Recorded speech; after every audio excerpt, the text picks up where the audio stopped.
안녕하세요. 아동 청소년 심리치료사로 25년 넘게 일하고 있는 이임숙입니다. 우리 아이가 사춘기가 되었다는 걸 언제쯤 느끼셨나요? 네. 왠지 낯설어지고, 얘가 왜 이러지? 이런 느낌 좀 받으셨어요?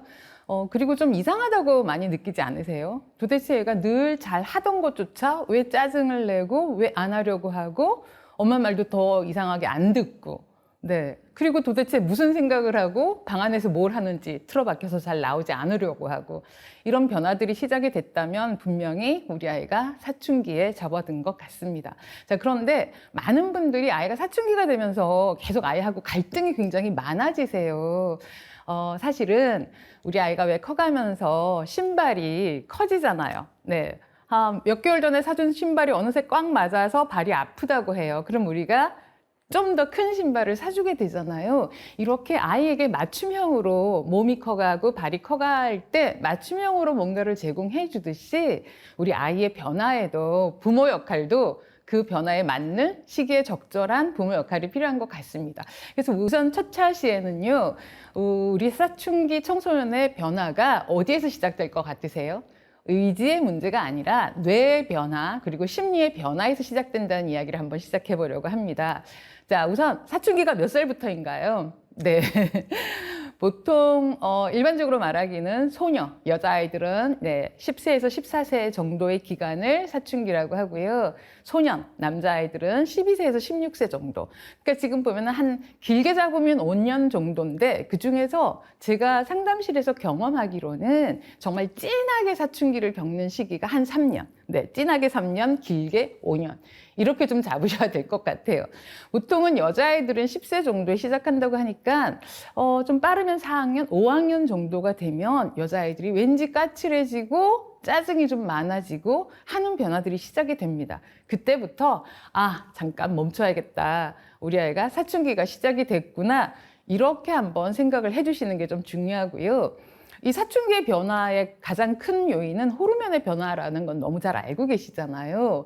그런데 한 가지 더 아셔야 될 게 뇌의 발달에서 이 감정을 처리하는, 특히 부정적인 감정을 처리하는 변형계에 있는 편도체라는 부분이 계속 이게 감정이 훨씬 더 빠르게 작동하도록 자극을 많이 받는, 훨씬 더 빠르게 발달하는 그런 상태에 있다는 걸 먼저 좀 알아주셔야 돼요.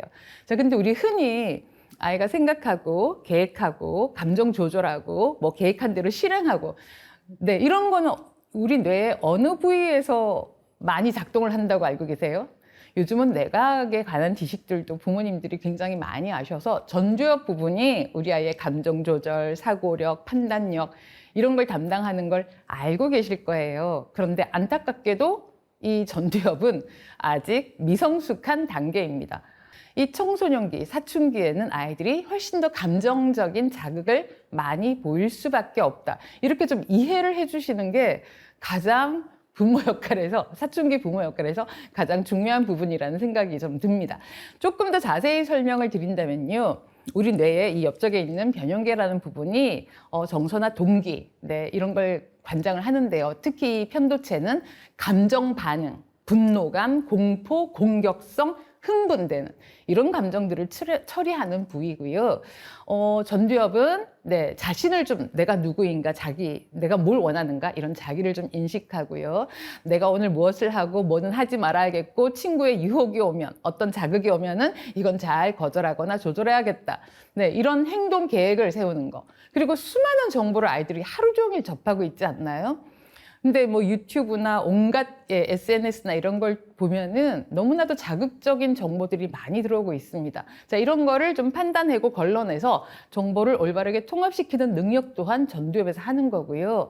특히 감정이나 충동이나 이런 다양한 욕구를 조절하는 힘이 전두엽인데, 변형계는 거의 완공이 된 수준이고요. 전두엽은 아직 커가는 중이라 이 전두엽의 기능이 현저히 떨어지는 상황이다. 라는 걸 좀 아시면 좋겠어요. 정말로. 네. 그러니까 애 탓이 아니에요. 애가 이상해진 것도 아니고 애가 문제가 있는 것도 아니고요. 원래 인간의 발달 자체가 이 청소년기에는 그런 현상이 나타나는 거다. 그러니 솔직히 좀 다른 관점에서 본다면 우리 아이가 감정적인 반응을 보이고 짜증을 좀 많이 내고 혼자 있고 싶어 하고 이런 건 정상 발달로 봐주는 시각도 필요합니다. 제 말이 좀 무리한 요구인가요? 하지만 사실은 우리 아이가 때가 되면은 키가 커가고 몸집도 커지고 어느새 2차 성징도 나타나고 이런 과정들이 다 우리가 정상 발달이라는 거 알고 계시잖아요. 뇌 발달도 마찬가지예요. 그래서 우리 아이가 짜증낸다, 쟤 왜 저러지? 이상해졌다? 이거 아니에요. 아, 사춘기가 되어서 증상이 나타나는구나. 우리 아이가 그때 필요한 것들이 잘 발현되고 있구나라고 조금 좀 더 넓은 좀 통 큰 시각으로 일단 봐주시는 부모님의 시각이 필요하다. 정말 강조를 좀 드리고 싶고요. 어쨌든 안타깝게도 그렇지만 편도체가 더 빠르게 발달하면서 이런 발달의 불균형으로 마음을 조절하기도 어렵고 행동을 조절하기도 좀 쉽지 않아요. 그리고 흥분되거나 쾌락되는 이런 자극을 자꾸 추구하는 경향성도 생기고 올라오는 충동성, 그리고 조금 마음에 안 들면 공격성이 또 확 올라오잖아요. 이런 현상을 드러내는 건 본인에게도 굉장히 힘들어요.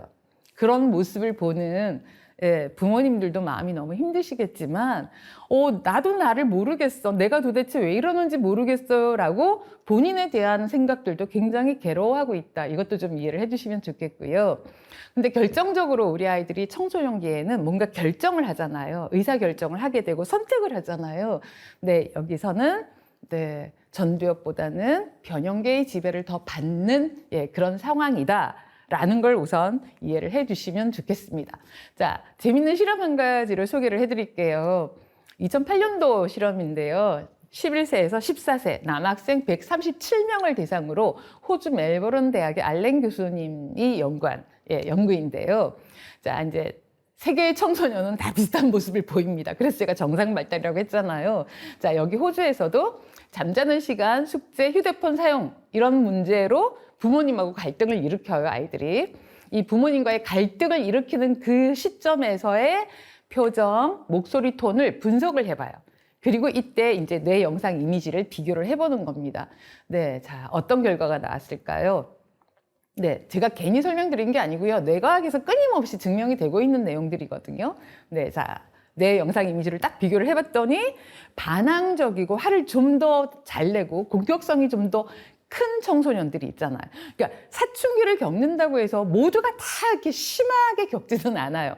좀 까칠해지고 짜증이 많아지고 화가 나고 방문 꽁 닫고 들어가서 방문 잠그고 있고 싶고 이런 건 정상 범주인데 거기서 좀 더 벗어나서 심하게 반항을 한다, 심하게 화를 낸다, 심하게 공격적이다. 그래서 왜 이미 겪어보신 분 계실지는 모르겠지만 핸드폰을 확 집어던져서 몇 개를 해먹었다. 이런 말씀들 하시는 분들 꽤 있거든요. 자, 이렇게 좀 심하게 나타나는 경우에 청소년들을 좀 살펴봤더니 그 아이들의 편도체는 보통 아이들보다 좀 더 커져 있더라.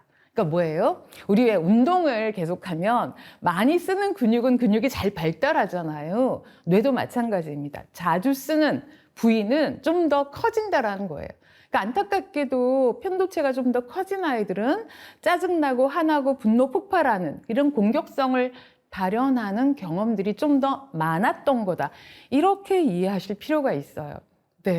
게다가 이게 언제까지 가냐면요. 이렇게 공격성이 좀 더 강해진 10대 아이들은 20대 초반이 될 때까지 이 분노 같은 강한 감정 반응을 일으키는 이 편도체가 더 커서 이 강한 감정을 잘 조절하지 못하는 것으로 나타나고 있어요. 자, 그러니 사실은 청소년기에 이런 말을 해요. 사실 지적하고 잔소리하고 충고할 게 사실은 더 많아지잖아요. 청소년기가 되면. 게다가 우리나라의 청소년은 중학생, 고등학생이 되면 또 대학 입시에 대한 부담이 있어서 부모님은 끊임없이 아이를 뭔가를 자꾸 이렇게 지적하고 충고를 하고 싶은데 그 충고가 아이의 화를 돋구거나 아이가 혹시라도 분노를 일으키게 한다면은 그거는 잘못된 거예요. 혹시 꼭 아이를 짚어서 얘기할 게 있다 해도요. 아이가 짜증을 막 내고 있을 때, 그러니까 예를 들면은 자, 숙제하러, 공부하러 들어갔어요. 오늘 1시간 공부 숙제하고 그 다음에 또 학원을 가야 되는 스케줄이라고 하는데 애가 들어간 지 30분이 넘도록 시작도 안 하고 있어요. 한 3, 40분 이상을 숙제를 해야 되는 분량인데 시작도 안 하고 학원 갈 시간은 점점 다가올 때 부모님, 특히 엄마는 초조해지고 화도 나시고 얘가 도대체 왜 이렇게 할 일을 안 하나 싶어서 이제 엄마도 못 견디는 상황이 되었지만 생각해 보세요. 그 상황에서 아이 심리는 어떨까요? 아이는 뭐 지금 숙제 공부 안 하고 있어서 그냥 룰루랄라 즐거운 느낌만 들까요? 아니에요. 어쩌면 부모님보다 더 짜증나고 더 화가 나요. 누구에게? 나 자신에게도 화가 납니다. 자신한테 주어진 과제를 제대로 못할 때 보는 부모님도 화가 나시지만 가장 괴로운 건 아이 본인이라는 걸 아셔야 돼요. 네. 근데 제가 이 말씀 드리면은요, 많은 분이, 아니에요. 우리 애는 별 생각이 없어요. 아닙니다. 겉으로는 드러나지는 않지만 속으로는 굉장히 괴로워하고 있어요. 나는 왜 제대로 할 일을 못하지? 다른 애들은 다 열심히 잘하고 있는데 나 이래가지고 나중에 뭘 제대로 할 수 있을까? 나중에 성인이 돼서 내가 제 역할을 할 수 있을까? 네. 심지어 대학은 갈 수 있을까? 이런 걸로 아이들이 너무나도 괴로워해요. 성적이 낮거나 높거나 상관없습니다. 왜? 우리는 항상 자기 자리에서 좀 더 발전된 모습으로 성장하고 싶기 때문에 심지어 전교 1등, 2등, 3등 하는 아이들도요, 와가지고 늘 불안에 시달리고 자기는 왜 이런지 모르겠다라고 하소연을 하는 게 아이들이에요. 그래서 아이가 겉모습으로는 별 관심 보이지 않는다고 해서 의심하지 마시고요. 짜증날 때 충고는 무조건 멈추셔야 돼요. 네. 그래서 이 10대를 보실 때 아마 제 경험상 초등학교 한 6학년 전후로 특히 아들들이 이제 엄마보다 더 키가 커지고 중3, 고1 정도 되면은 아빠보다도 더 커지고 있잖아요. 그래서 외관상 성인 같아 보입니다. 하지만 20대 초반이 될 때까지도요, 우리 뇌의 감정과 행동을 조절하는 영역인 이 전두엽은 미성숙해서 감정 조절이 어렵다. 그래서 우리 아이들이 짜증날 때 건드리지 마세요. 네, 이 화를 폭발시키는 경험을 반복하면 아이들이 자괴감이 더 심해집니다.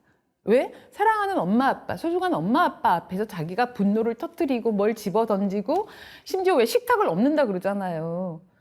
근데 이런 건 소문이 잘 안 나는 거 아시죠? 왜냐면 뭐 우리 아이가 전교 1등 했다더라 이런 소문은 정말 동네에 쫙 퍼지지만 우리 아이가 심한 공격적인 폭력적인 행동을 했다는 어디 가서 말을 못 해요.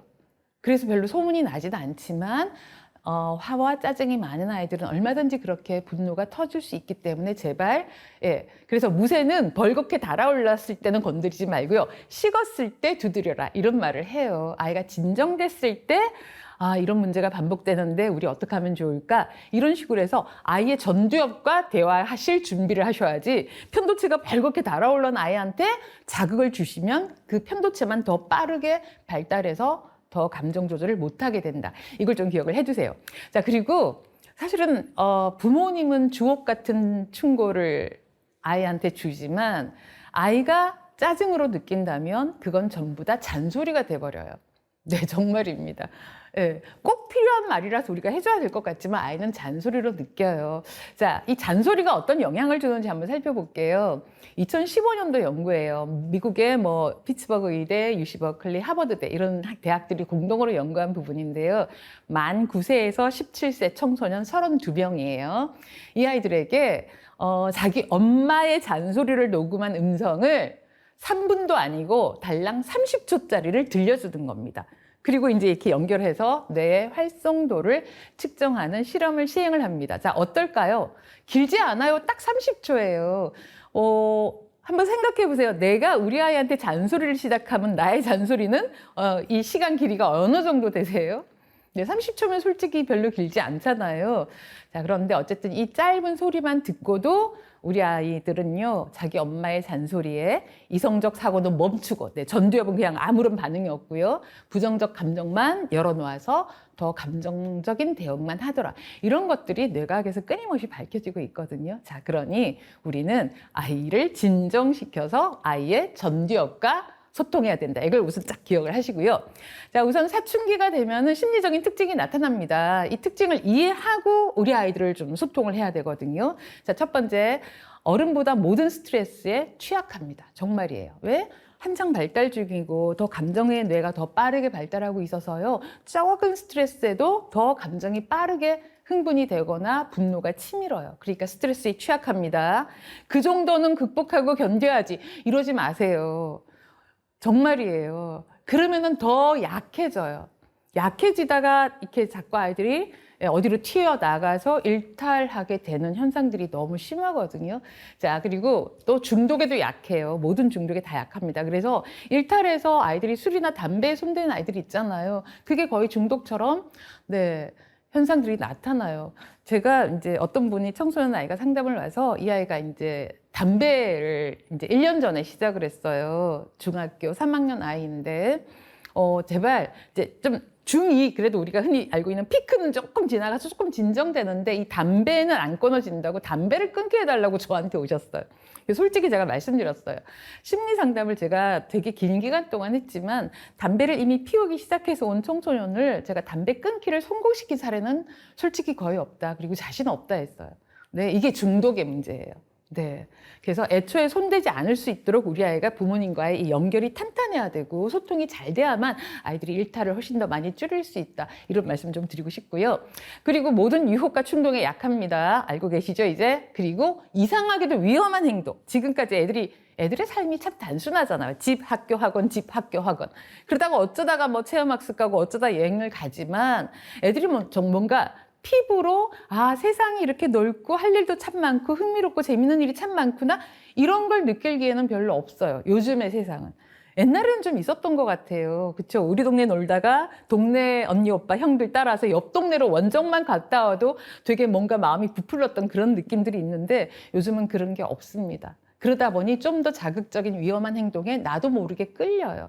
그래서 청소년 도박도 되게 많고요. 심지어 청소년 마약 현상들도 굉장히 심각하게 많아지고 있다고 하잖아요. 자, 이런 걸 예방하려면 정말 부모님하고 연결이 탄탄해야 되고요.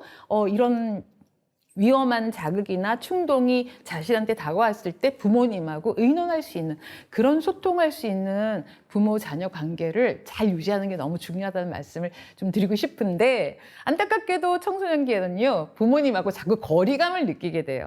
우리 아이가 내가 뭘 잘못했나, 우리 아이가 왜 자꾸 나로부터 멀어지지, 잘못해서 그러신 거 아닐 수 있어요. 뭐 우리가 잔소리를 많이 하면 저절로 멀어지는 건 맞지만 나는 소통도 잘하고 아이 마음도 사춘기에 맞게 소통하고 뭔가 배려한 것 같은데 왜 멀어지지? 왜 자꾸 혼자 있으려고 하지? 네. 부모로부터 떨어져 독립하고 싶은 게 사춘기의 특징이에요. 그러니 이 또한 아이가 나로부터 좀 독립해서 자기만의 뭔가 생각과 자신을 찾아가는 그런 걸 하고 싶은 거구나 하고 솔직히 박수 쳐주고 기특하게 생각해야 됩니다. 좀 더 어릴 때처럼 팔짱 끼고 막 허그하고 이런 접촉도 훨씬 더 줄어들거든요. 특히 이제 아빠들 얘기를 들어보면요.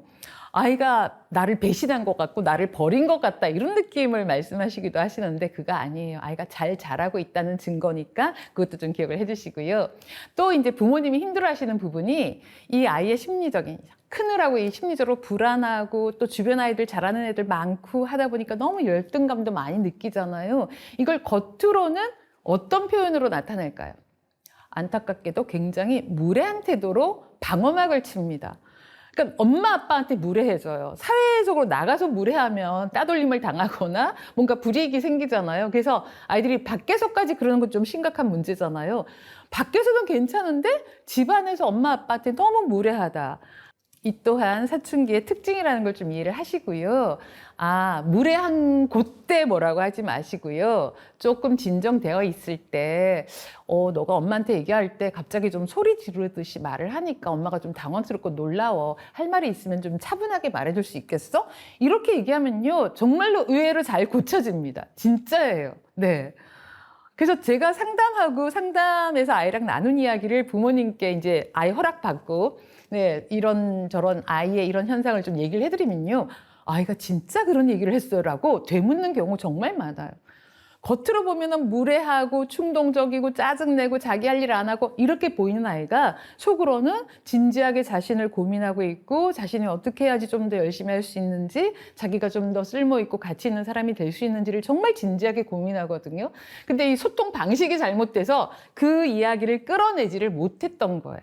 네, 그래서 제가 정말 이 무례한 태도에 걸리지 마시고요. 무례한 태도는 지금 뭔가 대화를 하려는 데가 보지도 않고 핸드폰만 보거나 째려보거나 이럴 수 있습니다. 자, 근데 대화를 시작하면요. 대화의 주제가 옮겨가면 안 돼요. 옮겨가면 안 됩니다. 아이가 아침에 못 일어나는 문제로 대화를 시작했는데 애가 엄마 아빠 얼굴을 보고 대화를 해야 되잖아요. 근데 안 보고 있다? 그럼 너는 왜 엄마가 얘기를 하는데 보지도 않니? 이렇게 하고 지금 태도 문제로 넘어가세요.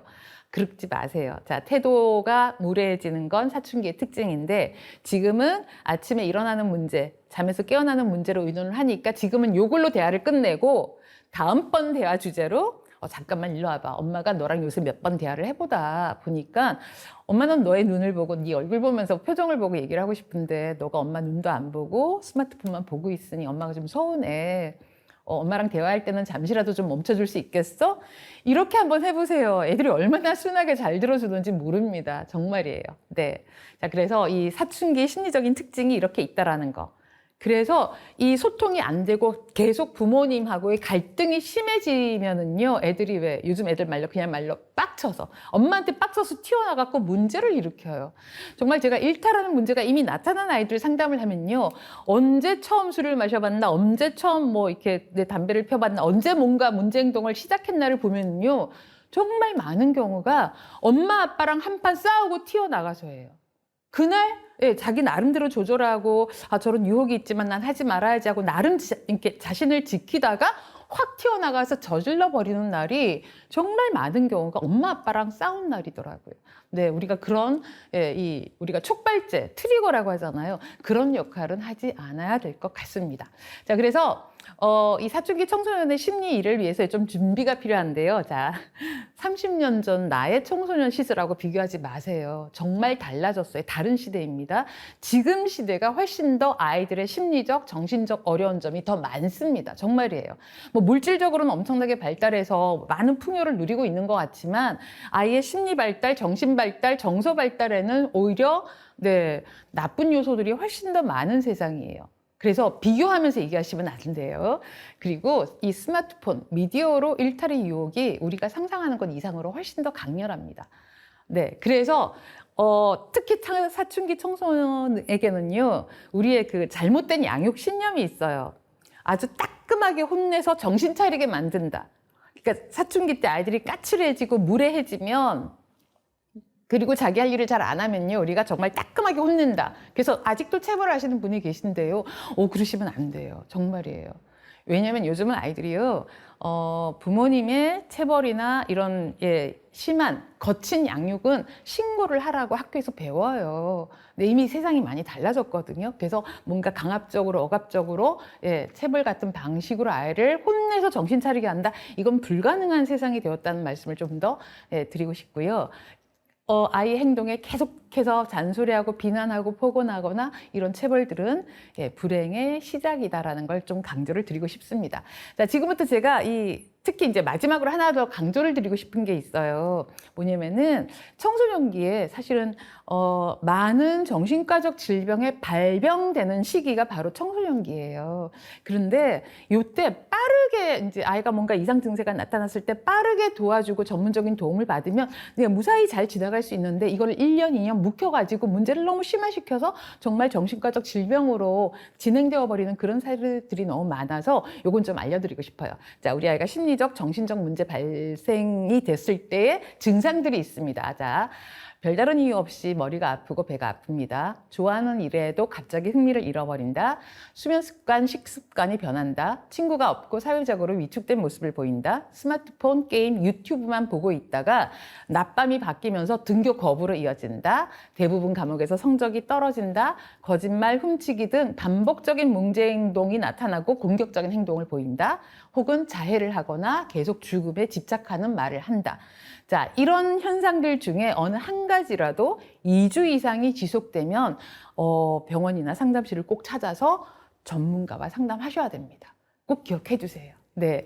자, 우리 아이의 이 청소년기에 이 뇌와 심리의 변화가 이렇다라는 거 오늘 이 시간으로 좀 이해가 잘 되셨으면 좋겠습니다. 우리 아이가 이상한 거 아니고요. 잘 발달하고 있고 오히려 더 전문적인 부모님의 도움이 필요하다 강조드리고 싶습니다. 네, 감사합니다.